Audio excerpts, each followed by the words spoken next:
Welcome to సర్కార్ news. ఒక్క మహిళ ఆయుండి మరొక్క మహిళను దుర్భాషలాడటం మంచి పద్ధతి కాదు. అక్రమ అరెస్టులు ఆపండి. చిత్తశుద్ధితో పనిచేసి ప్రజల మన్ననలు పొందాలి. గండ్ర జ్యోతి ఈ రోజు భూపాలపల్లి జిల్లా బీఆర్ఎస్ పార్టీ కార్యాలయంలో ఏర్పాటు చేసిన విలేకరుల సమావేశంలో పాల్గొన్న వరంగల్ జిల్లా జడ్పీ మాజీ చైర్పర్సన్, భూపాలపల్లి జిల్లా బీఆర్ఎస్ పార్టీ జిల్లా అధ్యక్షురాలు గండ్ర జ్యోతి ఈ సమావేశంలో మాట్లాడుతూ 10 మందికి ఆదర్శంగా ఉండాల్సిన స్థానంలో ఒక్క బాధ్యాయుత స్థానంలో ఉన్న ఒక్క మంత్రి మాట్లాడాల్సిన మాటలు కావు అంటూ మంత్రి కొండా సురేఖపై అసహనం వ్యక్తం చేశారు. హీరో నాగచైతన్య, సమంత విడిపోవడానికి కారణం కేటీఆర్ అంటూ ఎంత అసభ్యంగా మాట్లాడుతుంది అంటూ మంత్రి కొండా సురేఖపై ఫైర్ అయ్యారు. మరి ఈ రోజు కాంగ్రెస్ ప్రభుత్వం ఏమి చేయాలో తెలియక, చేయాల్సిన పనులు ఏమీ లేక, పథకాలు అమలు చేయడంలో విఫలం అయ్యి హైదరాబాద్ మీద పడి పేద ప్రజలను నడి రోడ్డు మీద పెట్టే కొత్త పథకం వాళ్లు పేదవారు అన్న కనికరం లేకుండా హైడ్రా పథకాన్ని పెట్టి అమలు చేస్తున్న ఏకైక కాంగ్రెస్ ప్రభుత్వ పథకం అన్నకి నోటీసులు, పేదవారికి వార్నింగ్లు, ఇది ప్రజలు కోరిన ప్రభుత్వం ఇస్తున్న బహుమతి అంటూ కాంగ్రెస్ ప్రభుత్వ తీరును ఎద్దేవా చేశారు. మరి ఇవాళ కన్వెన్షన్ కి పర్మిషన్ ఇచ్చింది, కూలగొట్టింది కాంగ్రెస్ ప్రభుత్వమే. మరి రేవంత్ రెడ్డి ఈ కార్యక్రమాన్ని చెప్పించట్లేదు, రాహుల్ గాంధీ గారు చేయిస్తున్నారు అని ఇప్పుడిప్పుడే తెలుస్తుంది. మరి 16,000 కోట్ల రూపాయలతో ఎటువంటి డిపిఆర్ లేకుండానే 1,00,000 కోట్లకు మూసి సుందరీకరణ కొరకు నిధులకు పెంచడం జరిగింది. మరి ప్రజల పక్షాన బీఆర్ఎస్ పార్టీ నుండి కేటీఆర్ గార్ల అధ్యక్షతన హైడ్రా వల్ల ఎక్కడ అన్యాయం జరిగినా పోరాటం చేస్తామని హెచ్చరించారు.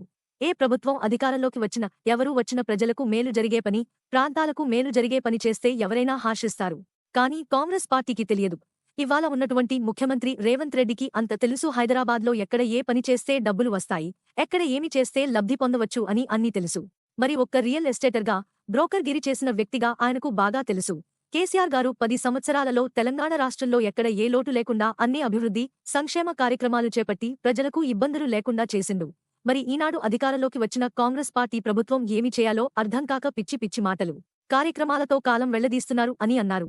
కొండ సురేఖ మరియు ప్రజలకు ఒక్కటే విన్నపం చేస్తున్న, ఎవరూ ఎన్ని అన్నా, ఎవరూ మనల్ని ఎంతలా విమర్శించినా భావోద్వేగంతో ఎదుటివారిపై చేసే వాక్యాల వల్ల ఎంతో వేదనకు గురి అవుతారు. మన వాక్యాల వల్ల ఎదుటివారికి లాభం కలగకపోయినా పర్వాలేదు, కానీ బాధ మాత్రం కలగకూడదు. ఇప్పటికైనా అభివృద్ధి, సంక్షేమంపై దృష్టి సారించండి అని అన్నారు. ఈ సమావేశంలో పట్టణ పార్టీ అధ్యక్షుడు కటకం జనార్దన్, మున్సిపల్ చైర్పర్సన్ సెగ్గెం వెంకట రాణి సిద్ధు, మాజీ MPP Raghupathi Rao, municipal floor leader నూనె రాజు, కౌన్సిలర్ మురళి, జిల్లా మైనారిటీ అధ్యక్షుడు ఖరీం, జిల్లా జాగృతి మాజీ అధ్యక్షుడు మాడ హరీష్ రెడ్డి, జిల్లా నాయకులు Siddhu, Chiranjeevi, social media coordinator Yugendra Chari తదితరులు పాల్గొన్నారు. మందికి మన ఆదర్శంగా ఉండి మాట్లాడాల్సినటువంటి మాటలు మాట్లాడేటువంటి నాయకురాలు ఇవాళ ఇట్లాంటి మాటలు మాట్లాడటం అనేది నిజంగా చాలా బాధ కలిగిస్తూ ఉంది. ఇవాళ ఎక్కడికెక్కడికో పెట్టి ఇవాళ కేటీఆర్ గారు చేయబట్టి ఇవాళ నాగ చైతన్య, సమంత విడిపోయిందని చెప్పడం ఇదేమన్నా సమంజసమా? ఇదేమన్నా అర్థం ఉన్నటువంటి మాటేనా నేను అడుగుతా ఉన్నా. ఇవాళ ఈమె చూసొచ్చిందా అండి? ఇవాళ నాగ చైతన్య, సమంతాలు విడిపోతే ఎందుకు విడిపోయింది కేటీఆర్ గారు చెప్తే విడిపోయిందండి. ఎంత అసభ్యంగా మాట్లాడుతుందండి. ఇవాళ సమంతాని ఏదో చేయమంటే ఏమో చేయలేదు, అందుకే విడిపోయిండ్రు. ఇది ఏమన్నా తలాతోగా ఉన్నటువంటి మాటలేనా ఇవి? మాట్లాడేసినట్టు మాటలు. ఇవాళ సంసారాలు చేసుకుంటా ఉన్నారు అందరూ. ఇవాళ ఆడవాళ్ళు, అందరికీ కుటుంబాలు ఉన్నాయి. ఇవాళ ఏం మాటలు మాట్లాడిందో మీరు ఒకసారి దయచేసి గ్రహించాలని తెలియజేస్తా ఉన్నా.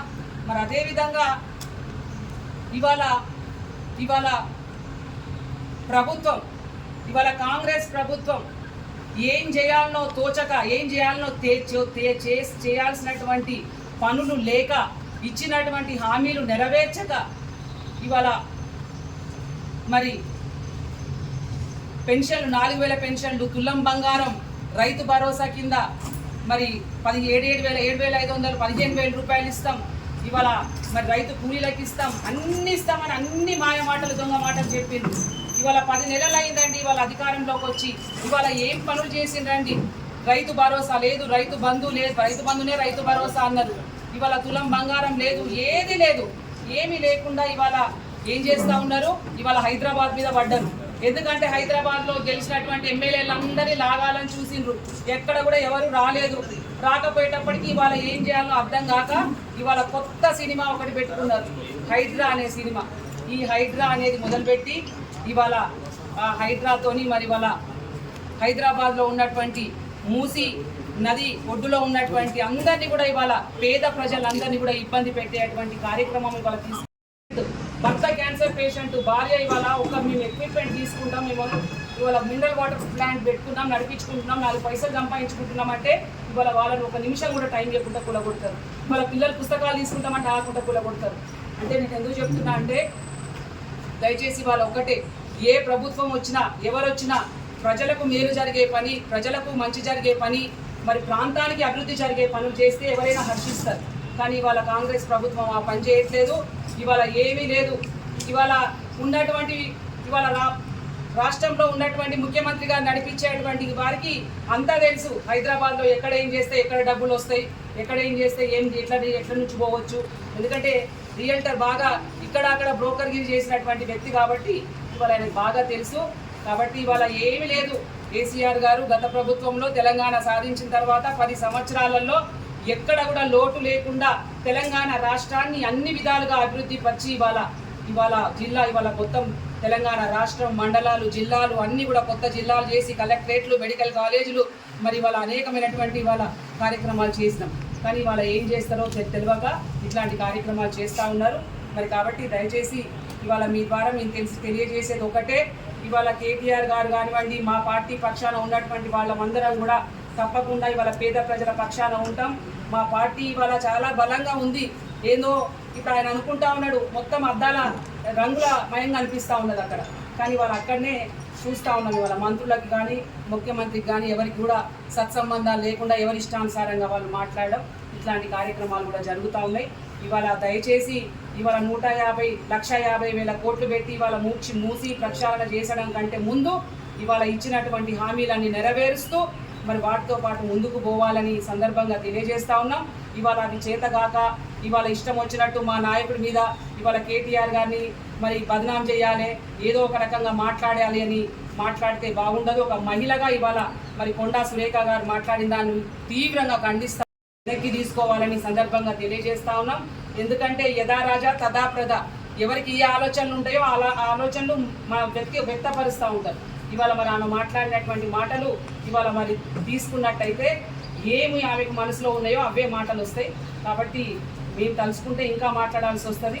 కానీ మేము ఎందుకంటే ఒక పద్ధతిగా సంస్కారంగా మాట్లాడేటువంటి వాళ్ళం కాబట్టి ఇంతటితో వదిలేస్తాను. ఈ వ్యాఖ్యల్ని వెనక్కి తీసుకోవాల్సిందిగా కోరుతూ మరొక్కసారి ఇవాళ రాష్ట్రంలో ఉన్నటువంటి ముఖ్యమంత్రి గారు కానివ్వండి, మంత్రులు కానివ్వండి, ఇవాళ పేద ప్రజల కోసం పనిచేయండి, రాష్ట్రం కోసం పనిచేయండి, అభివృద్ధి చేయండి మరి అని తెలియజేస్తూ మరి ఇట్లాంటి ఎందుకంటే ఇవాళ చెప్తా ఉన్నాడు కదా, ఎంతసేపు కాళేశ్వరం ప్రాజెక్టులో మరి అవకతవకలు జరిగినాయి, ఫోన్ ట్యాపింగు మరి ఇంకా అన్నిట్లలో అన్నీ జరిగినాయని చెప్తా ఉన్నాడు. ఇవి కాకుండా చిత్తశుద్ధితో పనిచేసి ప్రజల మన్ననలు పొందుతూ ముందుకెళ్ళండి అని ఈ సందర్భంగా తెలియజేస్తా ఉన్నాను. ఇవాళ మరి నిన్ననే శాసనసభ్యులు హుజురాబాద్ హౌస్ అరెస్ట్ చేసింది కదా మొన్న, ఆయన కూడా హౌస్ అరెస్ట్ చేయడం ఇట్లాంటి కార్యక్రమాలు కూడా చేస్తూ ఉన్నారు. ఇవాళ రాష్ట్రంలో పోలీసులను అడ్డం పెట్టుకొని ఇవాళ ఎక్కడ కూడా ఏ కార్యక్రమాలు చేసినా ఇవాళ పోలీస్ అండదండల్ని పక్కన పెట్టుకొని ఇవాళ చేస్తూ ఉన్నారు. ఈ పోలీస్ అండదండలు ఇవాళ ఈ ప్రజాప్రతినిధుల దగ్గర కాదు పెట్టేది. ఇవాళ రాష్ట్రంలో ఏం జరుగుతూ ఉన్నదండి, ఎక్కడ చూసినా ఇవాళ లైంగిక వేధింపులు, ఇవాళ చాలా అత్యాచారాలు మరి ఇవన్నీ జరుగుతూ ఉన్నాయి. వాటి మీద పెట్టాలి. ఇవాళ కన్వెన్షన్ కూలగొట్టిండ్రు. ఎందుకు కూలగొట్టిండ్రు? వాళ్ళే కూలగొట్టిండ్రు. ఇవాళ కాంగ్రెస్ పార్టీ ఉన్నప్పుడు పర్మిషన్ ఇవ్వలేదా అనండి? ఎన్ కన్వెన్షన్కి ఎవరు ఇచ్చిండ్రు? కాంగ్రెస్ పార్టీ కాదా? ఇవాళ ఇచ్చినటువంటి వాళ్ళే మరి వాళ్ళు వచ్చినాక కూలగొట్టిండ్రు. ఇవాళ ఒక్క ఎన్ కన్వెన్షన్ కూలగొట్టిండ్రు, అయిపోయింది. బడా మరి చాలా మంది ఉన్నారు, నాయకులు ఉన్నారు, కాంట్రాక్టర్లు ఉన్నారు, రియల్టర్స్ ఉన్నారు, అందరు ఉన్నారు. మరి వాళ్ళే కూలగొట్టట్లేదు. ఇవాళ కేవలం ఇవాళ పేదలు ఇవాళ పైసా కూడా కొట్టుకొని ఇవాళ చిరు వ్యాపారం చేసుకొని ఇవాళ సంపాదించుకొని ఇవాళ 50 గజాలు 40 గజాలు 70 గజాలు కొనుక్కున్నటువంటి వాళ్ళని వాళ్ళు ఇబ్బంది పెడతా ఉన్నారు. ఎందుకు ఇబ్బంది పెడతా ఉన్నారు? మేము అడుగుతా ఉన్నాం ఇవాళ కాంగ్రెస్ పార్టీ వాళ్ళని, ఇవాళ రేవంత్ రెడ్డి గారి ప్రభుత్వాన్ని. మరి నిన్న మొన్న తెలుస్తా ఉంది ఇవాళ రేవంత్ రెడ్డి గారు కాదంట, ఇవాళ హైకమాండ్ నుంచి రాహుల్ గాంధీ గారే ఈ కార్యక్రమం చేపిస్తా ఉన్నారు. ఇవాళ 16,000 కోట్లతోని మరి మూసీ నది మరి చేయాల్సినటువంటి ప్రక్షాళన చేసి అక్కడ సుందరీకరణ చేయడానికి కానివ్వండి, ఇంకా దేనికైనా మరి వాళ్ళ 16,000 కోట్లతో చేసేటువంటి కార్యక్రమాన్ని 1,50,000 వచ్చిందండి. ఇవాళ 1,50,000 కోట్లకి ఇవాళ డిపిఆర్లు లేవు. వాళ్ళు దానికి ఏమీ లేవు, అందులో ఏం అడిగితే ఏముండవు వాళ్ళ దగ్గర. కానీ ఇవాళ తిరిగి మరి వాళ్ళ మంత్రులతోని ఇవాళ ఇట్లా తిప్పించి వాళ్ళ ఏదో ఒకటి మరి వాళ్ళ టైంపాస్ చేసేటువంటి కార్యక్రమం చేస్తూ ఉన్నారు. దయచేసి ఇవాళ కేసీఆర్ గారు ఇవాళ మేము బీఆర్ఎస్ పార్టీ ప్రక్షాళన తప్పకుండా ఇవాళ హైడ్రా మరి ఏదైతే హైడ్రా తీసుకొని హైడ్రా దానికి వచ్చే పెద్ద పేరు దానికి ఉన్నదిగా, దానికి హైడ్రా అనేది ఏంది, దానికి ఎక్కడ అది చాలా పెద్ద పొడుగు పేరు ఉన్నది, కానీ వాళ్ళు చేస్తామని చెప్తా ఉన్నారు. ఇవాళ డిజాస్టర్ మేనేజ్మెంట్ ఏదో ఉంది కదా దానికి ప్రాజెక్ట్ పేరు. ఇవాళ మనం చెయ్యాలంటే దానికి ఒక ప్రక్షాళన ఉండాలి, దానికి ఒక ప్రణాళిక ఉండాలి, ఒక పద్ధతి ఉండాలి. మరి వాళ్ళ ఎంతమంది ఎన్ని వాళ్ళ చెరువులు ఉన్నాయి, కుంటలు ఉన్నాయి, మరి వాళ్ళ దాని దగ్గర ఉన్నటువంటి ప్రజల్ని ఎట్లా కాపాడాలి, వాళ్ళని ఏం చేయాలనేది ప్రక్షాళన ఉందా అండి? వీళ్ళకి ఏమి లేకుండా వచ్చి ఫటాఫట్ రాత్రి పొద్దుగాల వచ్చి కూలగొడితే ఎక్కడికి పోతారండి వాళ్ళ పేద ప్రజలందరూ? ఇవాళ పెద్ద వాళ్ళని కూలగొడితే ఏం కాదు, వాళ్ళు హోటళ్ళల్లో ఉంటారు, అక్కడ ఉంటారు, ఇక్కడ ఉంటారు, వాళ్ళకి బంధువులు ఉంటారు, తల దాచుకుంటారు. మరి వాళ్ళ పేద ప్రజలు ఎక్కడ ఉండాలి? ఇవాళ ఎంతో మంది ఏడుస్తూ ఉన్నారు. అవగాహన లేనటువంటి వాతావరణం కనిపిస్తూ ఉన్నది. ఇప్పటికైనా అందరికీ అన్నీ తెలియవు, కానీ వచ్చిన తర్వాత తెలుసుకొని మసలుకొని ముందుకు వెళ్తే బాగుంటుందని మీ ద్వారా మేము తెలియజేస్తా ఉన్నాం. అందరికీ నమస్కారం. మేడం, ఇవాళ మరీ సంచలన వ్యాఖ్యలు చేసింది. అసలు బీఆర్ఎస్ ప్రభుత్వం పోవడానికి కేటీఆరే కారణము, కేసీఆర్ కేటీఆర్ మధ్యలో ఏదో జరిగింది, పూర్తి బాధ్యత ఆయనే. కేటీఆర్ విషయం జ్యోతి గారు కేటీఆర్ విషయంలో వ్యాఖ్యలు వెనకకు తీసుకునేది లేదు, సినీ ఇండస్ట్రీ విషయంలో వెనక్కి తీసుకున్నా అని చెప్పింది. సినీ ఇండస్ట్రీ విషయంలో వెనక్కి తీసుకున్నాను, కానీ కేటీఆర్ విషయంలో వెనక్కి తీసుకునేది లేదు. కానీ ఇప్పుడు బీఆర్ఎస్ ప్రభుత్వం కోల్పోవడానికి, అతను సీఎం కావడానికి ఉన్న కోరిక మేరకే ఇంట్లో ఏదో కేసీఆర్ కానీ ఏదో జరిగింది, అందుకే ఇవాళ బీఆర్ఎస్ పార్టీ ఓడిపోయింది అనేది ఒక సంచలన వ్యాఖ్యలు చేసింది. ఇప్పుడు అట్లా కాదండి, మీరే అన్నారు సంచలన వ్యాఖ్యలని. ఆమె నిన్నగాక మొన్న ఒక వ్యాఖ్య చేసింది, ఏమన్నది? ఇవాళ నాగ చైతన్య సమంత అని మాట్లాడింది. ఇవాళ సినిమా ఇండస్ట్రీ అందరు లేసేటప్పటికి ఇవాళ సినిమా ఇండస్ట్రీకి వాళ్ళకు సంబంధించి నేను వెనక్కి తీసుకుంటా, కానీ ఇవాళ కేటీఆర్ గారు చేయబట్టే ఇవాళ పార్టీ పోయిందనేది ఇక్కడ మాట్లాడుతుంది.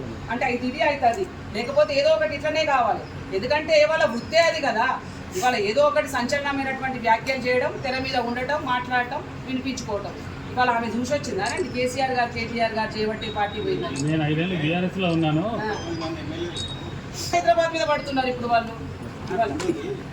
లేదా ఐటీ మినిస్టర్ ఉండి ఇవాళ హైదరాబాద్ ఎంత డెవలప్ చేసిండ్రు? హైదరాబాద్ ఇవాళ నా భూతో నా భవిష్యత్ అన్నట్టు ఉందండి. ఇవాళ మనం భూపాలపల్లిలో ఉన్నాం, ఇవాళ మనం హైదరాబాద్ పోయినా ఇవాళ మేము ఇప్పుడు హైదరాబాద్ పోయేటోళ్ళమే. హైదరాబాద్లో కొన్ని ప్రాంతాలు చూస్తే ఇవాళ ఆశ్చర్యానికి గురి చేసే విధంగా ఉన్నాయి. ఇవాళ హైదరాబాద్ ఇంత అభివృద్ధి చెందిందంటే కాబట్టి ఏం లేదండి.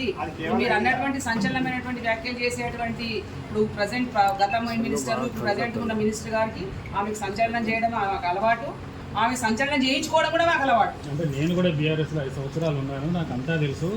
కేటీఆర్ గారు ఒళ్ళు దగ్గర పెట్టుకున్నా చెప్తుంది. ఆమె చెప్తున్నా కదండి, ఇప్పుడు ఒళ్ళు ప్రజాస్వామ్యంలో మేము ఏదైనా మాట్లాడతాం అని అంటే అట్లాంటి వాళ్ళకి ఏం సమాధానం చెప్పము. కానీ సమయం వచ్చినప్పుడు ఎవరేం చేయాలో ఎట్లా చేయాలో చేసి చూపిస్తారు. గతంలో చేసి చూపించలేదానండి? ఇవేమి శాశ్వతమా? ఎమ్మెల్యేగా ఉండడం, మంత్రులుగా ఉండటం ఇవేమి శాశ్వతం కాదు. ఒకసారి ఇంటికి పంపిస్తారు, ఒకసారి గెలిపిస్తారు, ఒకసారి చేపిస్తారు. ఇదేమి ఎప్పటికి ఉండేది కాదు. ఇవాళ అదృష్టం బాగుంది, మళ్ళీ గెలిచినాం, మళ్ళీ మినిస్టర్ అయినావు. మంచి పనులు చేయండి, మంచిగా మాట్లాడండి, మంచిగా వాతావరణం కల్పించండి. ఇట్లాంటి మాటలు మాట్లాడటం ఎందుకు? ఇవాళ బీఆర్ఎస్ పార్టీ ఓడిపోతే ఇవాళ ఏమి మీ దగ్గరికి పోయి ఏం దేగి అనట్లేదు కదా. ఇవాళ మేము చేసినాయి గతంలో 10 సంవత్సరాలు మేము ఏం కష్టపడ్డాం, ఏం చేసింది అనేది తండ్రి కొడుకు అందరూ చెప్తా ఉన్నారు, మేము చెప్తా ఉన్నాం, అందరం చెప్తా ఉన్నాం.